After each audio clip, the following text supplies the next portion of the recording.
Assalamualaikum warahmatullahi wabarakatuh. Saya Fahmi Nur Arifah dari kelas 1241 absen 12 akan meresensikan sebuah buku non-fiksi dengan judul Menebar Harapan, Tim Kick Andi, Satu Dekade Menginspirasi. Buku ini karya Wisnu Prasetya Utomo dan Tim Kick Andi. Buku ini diterbitkan oleh PT Bentang Pustaka pada cetakan pertamanya di tahun 2016. Buku ini memiliki 160 halaman dengan harga yang sangat terjangkau. Buku ini menggambarkan orang-orang pilihan Kick Andi yang mampu menjadi penebar harapan. Dengan kebaikan hati, mereka mampu memberikan kelayakan hidup bagi sesamanya. Salah seorang di antaranya yaitu Rizky Andri Rizky Putra. Ia lahir di Medan 20 Oktober 1990. Beberapa saat setelah ia lahir, orang tuanya bercerai. Ibunya pindah ke Jakarta dan ayahnya pergi entah tidak tahu kemana. Rizky kecil bersama opungnya. Pada usia 7 tahun, Rizky pindah ke Jakarta bersama ibunya. Di sekolah ia mendapatkan stereotip anak yang liar dan bodoh. Dengan itu, Rizky menjadi seorang yang bekerja keras dan belajar dengan rajin.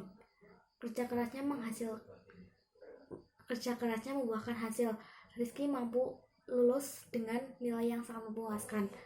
Setelah lulus, ia melanjutkan ke SMP favorit di Jakarta. Di SMP, Rizky sangat kecewa dengan institusi pendidikan. Teman-teman dan gurunya menganggap mencontek adalah hal yang wajar-wajar saja. Akhirnya, setelah lulus SMP, ia tidak mau melanjutkan ke jenjang pendidikan SMA. Dengan paksaan ibunya, akhirnya Rizky melanjutkan ke SMA. Namun, di SMA Rizky hanya mampu bertahan 2 bulan. Selanjutnya ia memutuskan untuk belajar mandiri.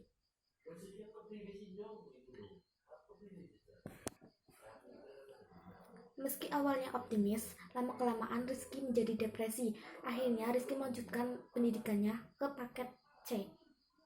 Dengan usaha yang keras, Rizky mampu lulus dengan rata-rata 9. Setelah lulus paket C, Rizky kemudian mendaftarkan diri ke Fakultas Hukum UI.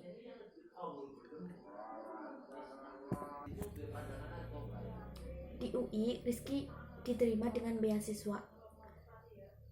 Pada tahun kedua kuliahnya, Rizky mendirikan homeschooling dengan nama Masjid Schooling. Setelah lulus, ia melanjutkan konsep tersebut dan akhirnya mendirikan Yayasan Pimpinan Anak Bangsa YPAB. Pada tahun 2012, ia menjadi alternatif pendidikan gratis dan berkualitas. Yang kedua yaitu Nani Suminarni. Ia berjuang melawan stigma negatif terhadap janda. Dan ia berhasil mendirikan program pemberdayaan perempuan kepala keluarga. Program ini berhasil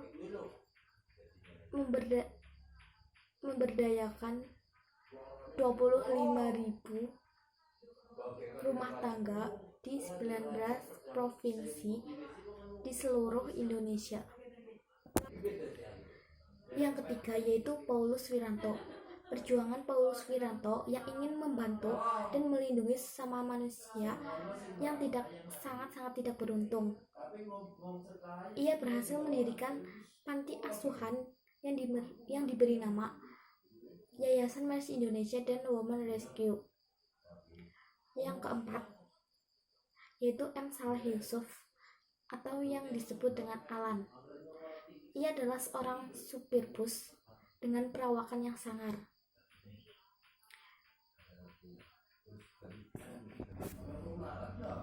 Dengan merelakan materi dan penghasilannya, ia mampu mendirikan sekolah dengan bernafaskan alam dan agama.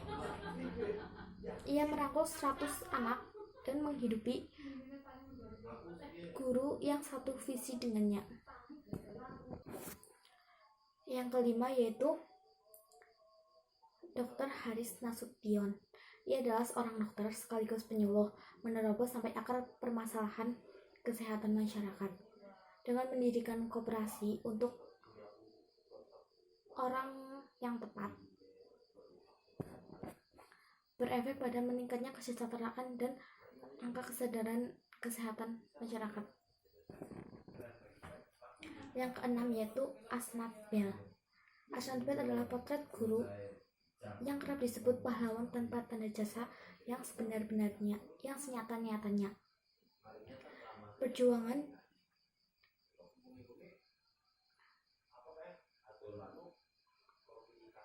pengorbanan dan perjuangan yang dilakukan oleh Asnat Bell semata-mata yaitu demi pendidikan anak negeri masa.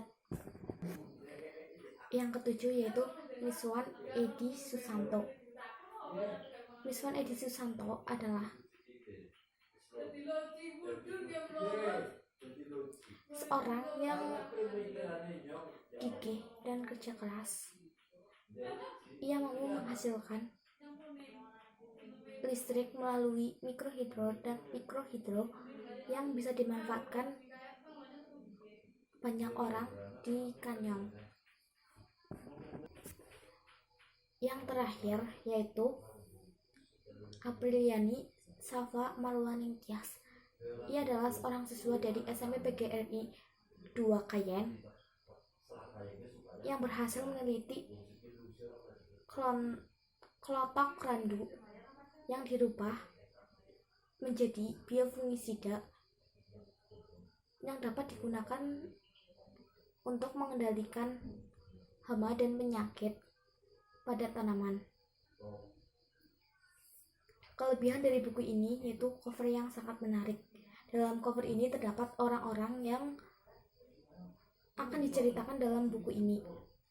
Kekurangannya yaitu buku ini menggunakan kertas buram tipis dan tidak berwarna.